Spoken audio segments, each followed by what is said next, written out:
اچانک انسان کا دل کسی چیز پہ آ جاتا ہے، یہ انسانی فطرت ہے، تو اس پہ پکڑ نہیں ہے۔ صوفیہ کہتے ہیں کہ تمہارا دل اتنا صاف ہو کہ تمہارے دل میں یہ بات بھی نہ آئے، غنا تمہیں نصیب ہو جائے، لیکن اس کے باوجود ہم بشر ہیں، کمزور ہیں، تو کسی شخص کے پاس کوئی چیز دیکھی اور للچا گیا دل اس کی طرف، اور پھر اس کو حاصل کرنے کے لیے کوشش میں تردد میں لگ گیا، دل میں خیال بھی آتے ہیں، وسوسے بھی آتے ہیں، اور ایسی ایسی خواہشات جنم لیتی ہیں کہ انسان خود اپنے پہ ہنستا ہے، لیکن ایسی خواہشات جس کی اتباع میں چل پڑا، جس کی خواہش میں چل پڑا، تو یہ ہلاک کر دینے والی چیز ہے۔ آرزو کا پیدا ہو جانا، حتیٰ کہ آرزو تو آرزو رہی، وسوسے کے پیدا ہو جانے پر بھی پکڑ نہیں ہے اگر اس کی اتباع نہ کی جائے۔ صحابہ نے حضور سے عرض کیا، حضور ہمیں ایسے وسوسے آتے ہیں کہ اگر ہم بیان کر دیں تو قتل کر دیے جائیں، اتنا غلیظ خیال بعض اوقات انسان کے دل کی تختی پہ آتا ہے، دماغ کی سکرین پہ ابھرتا ہے۔ تو فرمایا کہ تم کیا کرتے ہو؟ تو انہوں نے کہا کہ ہم اس کو جھٹکنے کی کوشش کرتے ہیں، جب اس طرح کا کوئی خیال آتا ہے تو بندہ اس کو جھٹکتا ہے، دور کرتا ہے، اور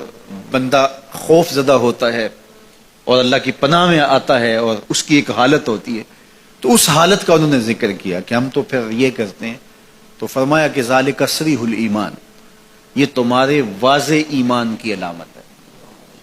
کہ اس وسوسے کے بعد جو تمہاری طبیعت میں بے چینی اور بیزاری پیدا ہوئی، اور اس کو دھکیلنے کے لیے، اس کو خیال سے ہٹانے کے لیے، اس کو تصورات سے دور کرنے کے لیے جو تم نے کوشش کی، یہ تمہارا ایمان تھا جو کھڑا ہوا، اور تم اس سے بچنے کی کوشش کرتے ہو، تو یہ تمہارے ایمان کی علامت ہے۔ تو خالی وسوسہ اگر کتنا ہی غلیظ کیوں نہ ہو، اگر اس وسوسے کو خیال کا حصہ بنا کے اس سوچ کو لذت کا سبب نہ بنا لیا جائے، حتیٰ کہ غیر محرم کے اوپر آپ کی نظر پڑ گئی، تو فرمایا النظرۃ الاولی لک والثانیۃ علیک، جو پہلی نظر تجھے حاصل ہوئی تو وہ تیرے لیے ہے، لیکن اگر تو نے نظر کا تتبع کیا اور پھر تیری نظر نے دوبارہ پیچھا کیا تو وہ تیرے اوپر وبال بن جائے گی۔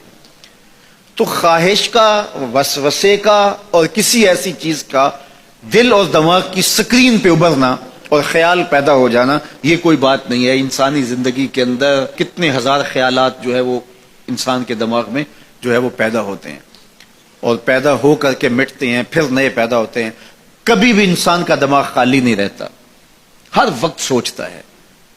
آپ اگر یہ طے کر لیں کہ میں کچھ نہیں سوچنا، تو یہ سوچ رہے ہوں گے کہ میں کچھ نہیں سوچنا۔ یہ کبھی ہو نہیں سکتا